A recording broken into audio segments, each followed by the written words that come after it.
everyone! Welcome back to the Easy English Podcast. I'm Hannah, and as always, I'm here with my wonderful co-host, Alex. We are so happy to have you with us today. Hi, Hannah. Hi, everyone. Today, we have a really fun and relatable episode for you. We are going to tell a story about a common situation. Have you ever felt that sudden panic when you are about to pay for something and realize you don't have your money? Oh, absolutely. That is a terrible feeling. It is the ultimate public embarrassment. Embarrassment is a great word for our English learners. It is that warm, red-faced feeling you get when you make a mistake in front of other people. Today, we are going to meet a character named Leo, who goes through exactly this. Yes, poor Leo. Before we start the story, let us look at a few key words that will help our A2 level listeners understand everything perfectly. Hannah, what is the first word? The first word is wallet. A wallet is a small, flat folding case, usually made of leather or plastic, that you use to carry your money, credit cards, and identification. For example, I always keep my driver's license in my wallet. Perfect. And our second key term is cashier. The cashier is the person in a store whose job is to take your money when you buy things. They sit or stand at the cash register. For example, the cashier smiled and gave me my receipt. Our third key phrase is to hold items. When a store holds items for you, they keep them safe behind the counter for a short time so you can come back and pay for them later. For example, I didn't have enough money, so the shop assistant offered to hold the jacket for me until tomorrow. That is a very useful phrase, especially for today's story. Now, let's set the scene. Imagine a busy Saturday afternoon. The local grocery store is packed with people. Packed means it is very crowded, full of shoppers trying to get their groceries for the week. Leo is one of those shoppers. It is his day off, and he wants to make a delicious pasta dinner for his friends. He is walking down the aisles, looking at his shopping list. An aisle is the long passage between the shelves in a supermarket. Note the spelling, listeners. It starts with a silent A. A-I-S-L-E. Ah, yes, silent letters can be tricky. So, Leo's walking down the aisles. He puts fresh tomatoes, garlic, basil, pasta, and some nice cheese into his shopping cart. He's feeling happy and relaxed. He's thinking about the fun dinner party. He gets to the end of a shopping list. His cart is full. He looks over at the checkout area and sighs. The lines are very long. Every checkout counter has a queue of 5 or 6 people. A queue is just another word for a line of people waiting for something. Right. He chooses the shortest queue and stands behind a woman with a large trolley full of vegetables. The store is noisy. You can hear the beep, beep, beep of the barcode scanners, children talking, and carts rolling on the floor. It is a very lively, busy atmosphere. Leo waits patiently for about 10 minutes. He moves up step by step. Finally, it is his turn. The cashier is a young man with a friendly smile, but he looks a bit tired because of the busy day. The cashier says, "Hello, did you find everything okay today?" Yes, thank you, Leo answers with a smile. He starts taking his items out of the cart and placing them on the conveyor belt. The conveyor belt is the moving rubber band that carries your groceries to the cashier. One by one, the cashier scans the items. Tomatoes, beep. Pasta, beep. Cheese, beep. The total price on the screen goes up and up. Leo reaches his hand into his back pocket to get his wallet, ready to pay. But his pocket is empty. Oh no, the plot thickens. Leo's heart stops for a second. He thinks, wait, is it in my front pocket? He pats his front pockets, empty. He checks his jacket pockets. He finds a tissue and his house keys, but no wallet. He starts to feel a bit warm. He checks his backpack. He unzips the main compartment, looks inside, moves his water bottle, checks the small front pocket. Nothing. His face turns slightly red. He can feel the eyes of the people standing behind him in the queue. That is the absolute worst. You feel like everyone is watching you and judging you, even if they're just waiting for their turn. Meanwhile, the cashier scans the last item, the fresh basil. He looks up at Leo and says, "That will be $25.50, please. Cash or card?" Leo stands there, frozen. In his mind, he remembers exactly where his wallet is. It is sitting on the kitchen table next to the coffee maker at home. He forgot to put it in his pocket when he rushed out of the door. He has absolutely no money and no cards on him. What a nightmare. So, what does Leo do? This is a great language moment. When you are in this situation, how do you explain it politely in English? You want to be clear, polite, and honest. Exactly. This is where we need some really useful everyday English phrases. Leo takes a deep breath, looks the cashier in the eye, and says, "I am so sorry, but I just realized I left my wallet at home." Let's break that down. "I just realized" is a perfect phrase to use when you suddenly discover something. For example, you can say, "I just realized I forgot my keys," or "I just realized it is raining." It shows that it is a sudden surprise to you too. That is a very natural way to start. And notice how he says, "I left my wallet at home," instead of "I forgot my wallet." Both are correct, but when we talk about a specific place, like at home or in the car, we usually use the verb leave. We say, "I left it at home." If we do not mention the place, we can just say, "I forgot my wallet." But saying "I left it" makes it clear that the item is safe. You just do not have it with you right now. By the way, if you are enjoying Leo's story and finding these phrases helpful, taking a second to like this video or subscribe really helps our podcast reach other English learners around the world. It really does. And please leave any questions in the comments, because we read and answer them all. Anyway, back to Leo at the busy checkout counter. That is a great distinction, Alex. So Leo tells the cashier, "I am so sorry, but I just realized I left my wallet at home." The cashier, whose name tag says Sam, looks at Leo. Sam is used to busy afternoons, but he is also a kind person. He smiles a little and says, "Oh, don't worry. It happens to the best of us." Do you have Apple Pay or another mobile payment on your phone?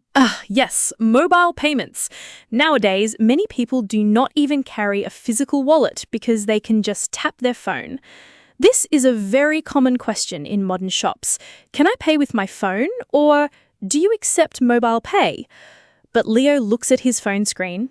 His battery is at 2% and his banking app is not set up. He shakes his head and says, "Unfortunately, no. I can't pay with my phone today." Using the word "unfortunately" is another great tip for our listeners. It is a polite word to use when you have to deliver bad news or say no to a helpful suggestion. It sounds much softer than just saying, "No, I can't." You can say, "Unfortunately, I don't have my card," or "Unfortunately, the shop is closed." It shows you wish the situation were different. It really does. It shows empathy and politeness. So Leo has no cash, no cards, and no phone payment. He has a mountain of groceries scanned and waiting on the counter, and a long queue of hungry, tired people behind him. He needs to ask the cashier to keep his items while he runs home to get his wallet. Hannah, how does he ask for this politely? He uses a very polite request. He says, "Would you mind holding these items for me while I run home to grab my wallet? I live just 5 minutes away." Let's look at the phrase, "would you mind," plus a verb ending in ing. Would you mind holding? This is one of the most polite ways to ask someone for a favor in English. It is much gentler than saying, "Can you hold this?" Oh, absolutely. "Would you mind" is a magic phrase in English. Just remember, when someone asks you, "Would you mind helping me?" and you want to say yes, you actually say, "No, not at all," Or no, I don't mind. Because mind means does it bother you? So saying no means it does not bother me. I am happy to help. It can be a little confusing for English learners at first. It really can. So if Sam the cashier says, no, not at all, it means he is happy to help Leo. And that is exactly what Sam does. He says, no problem at all. I can hold them for you at the customer service desk. How long do you think you will be? This is another key question. How long will you be means how much time do you need to return? And Leo replies, I will be back in about 15 minutes. I live just around the corner. Here, just around the corner is an idiom that means very close by. It doesn't always mean you have to turn a physical corner. It just means the distance is very short. For example, the subway station is just around the corner from my office. I love that idiom. It is so common in daily life. So, Sam the cashier starts putting the tomatoes, the pasta, the cheese, and the fresh basil back into a plastic basket. He says, okay, I will put these in the fridge at the service desk so the cheese stays cold. Just ask for Sam when you come back. Leo feels a huge wave of relief. He says, thank you so much. I really appreciate your help. That phrase, I really appreciate your help, is perfect here. It is stronger and more heartfelt than just saying thank you. You use it when someone does something extra to make your life easier, like Sam holding the groceries and putting the cheese in the fridge. It acknowledges their kindness. It really does. It shows that Leo recognizes Sam didn't have to be that nice. He could have just told him to go away or put everything back on the shelves immediately. But instead, Sam went the extra mile. To go the extra mile means to do more than what is required of you. Sam is a great cashier. He really is. Now, let's look at the next part of the story. Leo is rushing. He leaves the store and starts walking back home as fast as he can. Actually, he is not just walking, he is power walking. Do you know that word, Hannah? Oh, yes. Power walking is when you walk extremely fast, almost like you are running, but your feet still touch the ground. It is like speed walking. You do it when you are in a big hurry, but you don't want to sweat too much by running. He is power walking back to his apartment, his heart is beating fast, and he is thinking, oh my goodness, I hope nobody buys that fresh basil while I'm gone. Exactly. And on his way back, he is also repeating a checklist in his head. Where did he leave his wallet? Was it on the kitchen table? Was it in his other jacket? This is something we all do when we lose or forget something, right? We retrace our steps. To retrace your steps means to think back to the places you went and the things you did in order to find something. Yes, retracing your steps is a great strategy. For example, if I lose my keys, I think, okay, I walked through the door, I put my bag down, and then I went to the kitchen. Leo does exactly this. He remembers that he took his wallet out of his pocket when he was sitting on his sofa looking at the recipe on his phone. He thinks, it must be on the coffee table right next to the sofa. That is a classic spot for a lost wallet. So, Leo finally reaches his building. He runs up the stairs because he doesn't want to wait for the elevator. He gets to his door, unlocks it, and walks inside. And guess what? There it is. The brown leather wallet is sitting right on the coffee table, next to a half-empty glass of water. What a relief. He grabs the wallet, checks inside to make sure his debit card and some cash are there, and puts it safely into his front pocket. This time, he touches his pocket to make sure he can feel the wallet. He thinks, I am not making that mistake again. It's funny how we do that. After we forget something once, we become super careful for the next few hours. We keep checking our pockets every 2 minutes. I do that with my phone all the time. Me too. It is like a reflex. Now, Leo doesn't waste any time. He locks his door, runs back down the stairs, and starts power walking back to the supermarket. He looks at his watch. It has been exactly 8 minutes since he left the store. He is making great time. Making great time is another fantastic phrase. It means you are traveling fast and will arrive sooner than expected. If you are driving to a friend's house and there is no traffic, you can call them and say, "Hey, I am making great time. I will be there in 10 minutes." That's a very useful expression. So, Leo arrives back at the supermarket. He is a little out of breath, but he is happy. He walks through the sliding doors and the cool, air-conditioned air hits his face. He looks over at the cash registers. It is still very busy, but he spots Sam, the cashier, who is now helping another customer. Since Sam is busy, Leo decides to walk over to the customer service desk, just like Sam told him to do. The customer service desk is usually at the front of the store, where people go to return items, ask questions, or in this case, pick up held groceries. There is a polite woman working at the desk. Her name tag says Clara. Leo walks up to Clara and says, "Hi there. Excuse me. A cashier named Sam put some groceries in the fridge for me a few minutes ago. I had to run home and get my wallet." Notice how Leo explains the situation clearly and quickly. He doesn't just say, "I want my food." He gives context. Yes, giving context is so important in English, especially when you are asking for help from a different person. It makes their job much easier. Clara smiles and says, "Oh, yes, Sam told me about that. The gentleman who forgot his wallet. Just a moment, let me get the basket from the fridge." I love how polite she is. She calls him the gentleman. That is very respectful. Clara disappears into a back room behind the service desk where they keep the staff fridge. A moment later, she comes out carrying the green plastic basket. Inside, Leo can see his red tomatoes, the green basil, the pasta, and the cheese. Everything is safe and sound. Safe and sound is a common idiom we use to say that something or someone is completely safe and undamaged. For example, the kids arrived home from their school trip safe and sound. In this case, Leo's pasta ingredients are safe and sound in the basket. That's a lovely idiom. So Clara sets the basket on the counter. Leo smiles and says, "Thank you so much. Can I pay for these here, or do I need to go back to the regular checkout line?" This is a very smart question. Usually at big stores, you can pay for held items directly at the customer service desk, so you don't have to wait in the long lines again. And Clara answers, "You can absolutely pay right here. I can ring you up." This phrasal verb, ring up, is very common in shopping. To ring someone up means to scan their items and calculate the total cost on the cash register. In the past, cash registers made a ringing sound when they opened, which is why we still use this phrase pay. That is a cool piece of history. I didn't know that.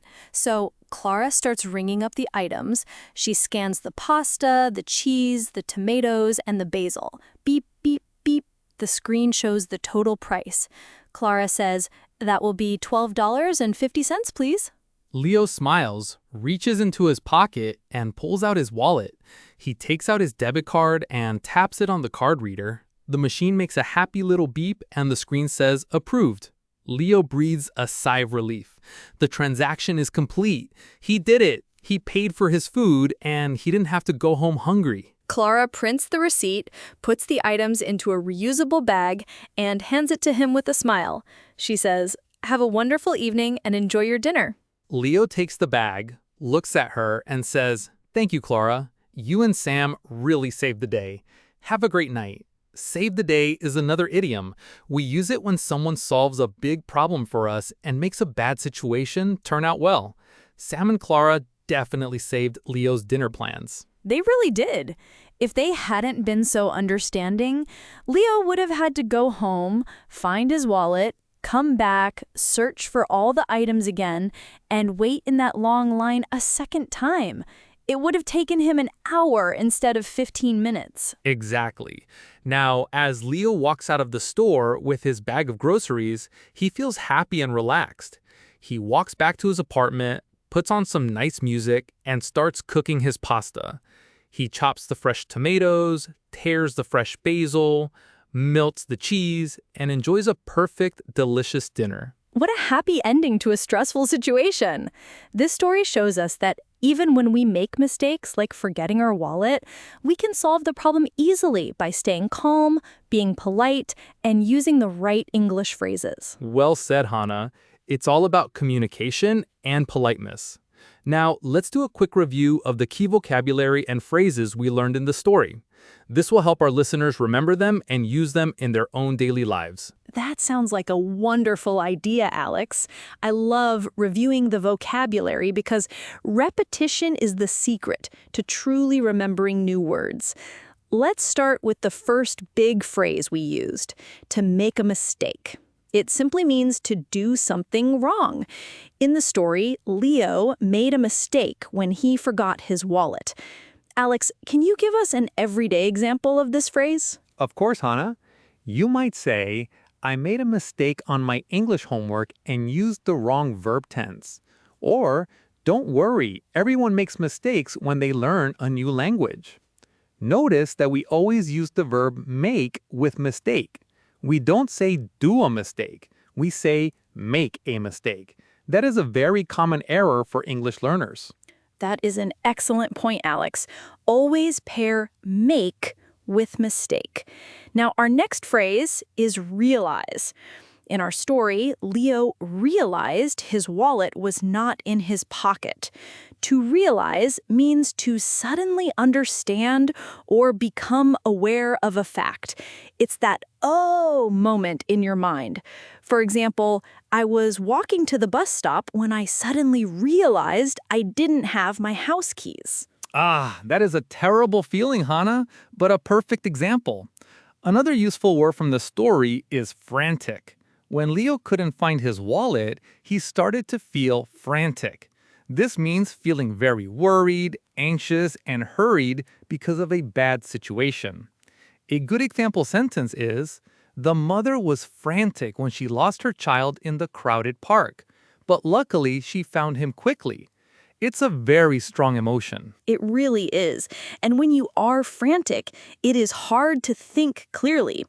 That brings us to our next key phrase, which is a great tip for when you feel frantic, to take a deep breath. This means to inhale a lot of air slowly to help yourself calm down.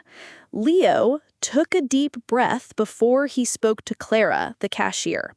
For example, before you give a presentation in front of many people, it helps to take a deep breath. It really does. It physically calms your heart down. Our next phrase is to hold items or to put something on hold.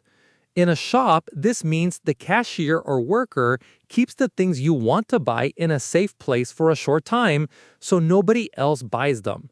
You might ask a shopkeeper, "Can you hold this jacket for me until tomorrow morning?" Or, "Could you put these books on hold while I go find a bank?" That's a very polite and useful request. Then we have the idiom we talked about earlier, to save the day. As we said, this means to rescue a situation or solve a major problem for someone. Here is another example. I forgot my umbrella on a rainy day, but my coworker saved the day by giving me a ride home in his car. We love people who save the day. We certainly do. They are like real-life superheroes. Now, let's talk about some tips on how to handle these unexpected, embarrassing situations in English. Because let's face it, sooner or later, we all find ourselves in a situation where we make a mistake or don't have what we need. You are so right. My first tip is to start with a polite greeting and an apology. Don't just say, "I have no money." That can sound rude or strange. Instead, start with, "Excuse me, I'm so sorry, but..." This prepares the other person and shows that you are polite and respect their time. For example, "Excuse me, I'm so sorry, but I think I forgot my cash." Yes, being polite changes everything. My next tip is to explain the situation simply.